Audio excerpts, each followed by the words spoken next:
La souffrance humaine n'a pas de limite. Si on la regarde de trop près, elle nous aspire et nous dissout. Plus de 2,4 millions de victimes sont l'objet du trafic international d'êtres humains à l'échelle mondiale. Les femmes représentent 85% des personnes prostituées dans le monde et le 3/4 de celles-ci seraient âgées de 13 à 25 ans. Au Québec, ces femmes sont majoritairement recrutées localement. Oh, tu me dis quelque chose, toi? Ah ouais? Bien fait de même, on peut pas rater ça. Donne-moi ton sel, je vais m'ajouter. Ces adolescentes enrôlées dans le réseau de la prostitution souffrent généralement de désir profond de combler un manque affectif. Pour plusieurs d'entre elles, c'est souvent la première fois qu'une personne leur porte autant d'attention. Elles développent donc un sentiment affectif envers leur exploiteur. Hey, je t'aime tellement, Camille, là, c'est fou, là. Moi aussi. Hey, j'ai un cadeau pour toi. Ah, sérieux? Ouais, ferme les yeux. Donne-moi ta main aussi. En gros, c'est qu'ils vont essayer de trouver des personnes vulnérables. Ils vont s'organiser pour être gentils avec eux. Ils peuvent faire des cadeaux, fournir en drogue, ces choses-là.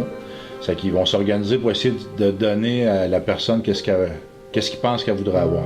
Viens, je vais te donner ci, je vais te donner ça. Moi, je t'aime. Fait qu'elle s'accroche immédiatement. C'est une période qui est vulnérable pour eux. Des filles qui se sont perdues comme dans elles-mêmes, qui savaient plus qu'est-ce qu'elles aimaient, qui se connaissaient pas en fait. Ça va, babe? Non, ça va pas, je suis tellement broke, fuck, là. Genre, je suis même pas capable de financer mon entreprise de linge. Pourquoi? Je sais pas, j'ai plus une scène, là, je suis vraiment broke, là. Ok, ben, veux-tu que je t'aide? Pour vrai, tu ferais ça pour moi, live? C'est souvent aussi, c'est ça, des jeunes filles à cet âge-là qui cherchent, qui sont dans le début de l'adolescence, qui veulent plaire, qui veulent se faire un chum, qui veulent avoir plein d'amis, qui veulent être populaires.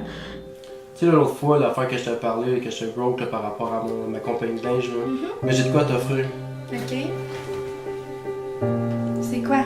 C'est un petit kit. Ok. Je t'ai imaginé dedans, tu être pas mal cute. Ah ben, mais merci.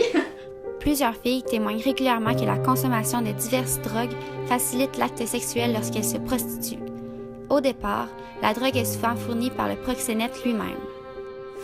Pas de stress, babe, ça va bien aller. Je t'attends dans mon char, ok? Je t'aime. Plus le temps avance, plus celles-ci en deviennent dépendantes. Elles se prostituent pour en obtenir davantage. Plus de 90% de ces filles ont affirmé avoir augmenté leur consommation de drogue et d'alcool depuis qu'elles travaillent dans le domaine de la prostitution. Allô? C'est toi, Camille?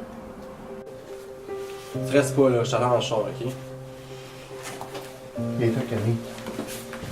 Les proxénètes récupèrent souvent l'intégrité des profits générés par leurs victimes. Cette somme varie généralement entre 500 et 1000 $ par jour. Les cas de prostitution juvénile, il y en a partout. La prostitution, c'est le plus vieux métier du monde. Notre corps change, on se pose des questions. C'est important avec eux pour les aider, c'est de leur refaire découvrir ce que c'est un enfant de 13 ans ou de 15 ans. C'est quoi que tu es supposé faire à cet âge-là? Qu'est-ce qui est normal qui se passe dans ton corps? C'est normal de se poser des questions, c'est normal de vouloir essayer des nouvelles choses. Il va falloir que tu sortes un peu moins, là. On ne te voit plus, t'es jamais ici. La famille, c'est plus important. Mais c'est pas ça, là, c'est juste parce que j'aime ça sortir avec mes amis ce soir, là, comme d'habitude. J'aimerais ça que tu penses un peu plus à ta famille, là. Puis là, en plus, là, tes résultats à l'école, ils ont vraiment diminué, là. Puis tes notes sont vraiment pas bonnes.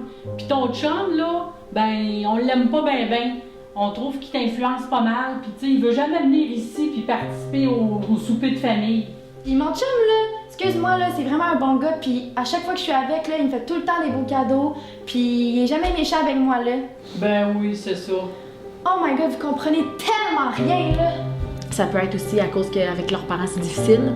La crise d'adolescence, il y a des parents qui ont de la difficulté à gérer ça. Mes parents comprennent rien, mais lui, il me comprend, par exemple. Ce qu'on peut faire ensemble de réadaptation, c'est donner des outils. Les parents, ils peuvent être très présents, tu sais, mettre des stratégies, mettons, tu reviens à telle heure, tu me dis avec qui t'es. Hey babe, Quoi? mes parents, ils voudraient que tu viennes souper chez nous. Tu vois bien que j'ai pas le temps, là? S'il te plaît, là.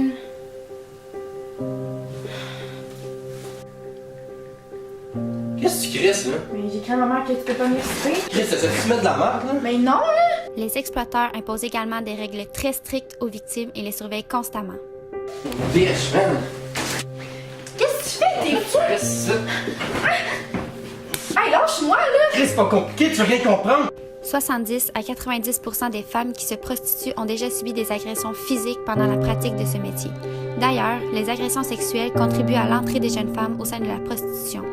En effet, ces agressions renforcent leur perception d'elles-mêmes comme objet sexuel et banalisent la sexualité. Tu sexes pas ta mère, pis that's it! Dans le cas des mineurs, c'est automatiquement par le directeur de la protection de la jeunesse qu'on passe. Donc, on va l'entourer des travailleurs sociaux, psychologues, CAVAC, dépendamment. Donc, c'est la DPJ qui va tout relayer vers les personnes qui peuvent le venir en aide. Les répercussions de l'exploitation sexuelle sont difficiles à évaluer. Suite à leur départ du réseau de prostitution, la plupart décrivent leur sentiment de honte, de culpabilité et de manque de respect envers elles-mêmes.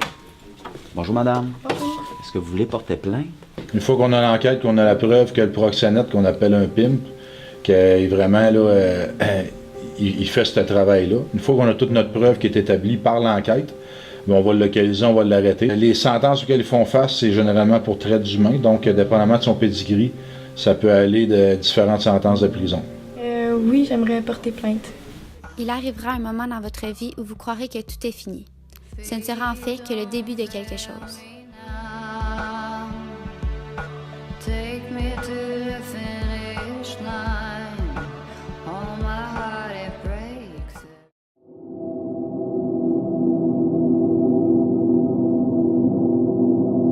Moi, quand j'écoute Fugueuse, pour vrai, ça m'enrage. Je viens en colère, puis là, après, je pleure parce que ça me fait de la peine.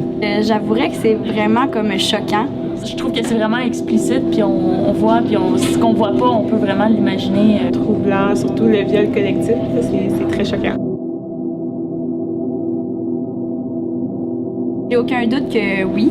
Oui, vraiment, parce que je pense que les filles peuvent se retrouver dans le personnage de Fanny, puis je pense que ça peut les aider à plus parler à leurs parents. Ça montre, oui, les bons côtés de comme, oh mon Dieu, j'ai ma liberté, mais après ça remonte vraiment gros aussi, tu sais, quand tu retombes vraiment. C'est ça que le père, je trouve vraiment comme trop intense, trop comme encadré. Vraiment, si j'étais son père, je serais un peu moins sévère. J'écouterais Fanny, surtout sa mère. Tu vois que sa mère, elle veut plus être à l'écoute, mais son père, il refuse de l'écouter.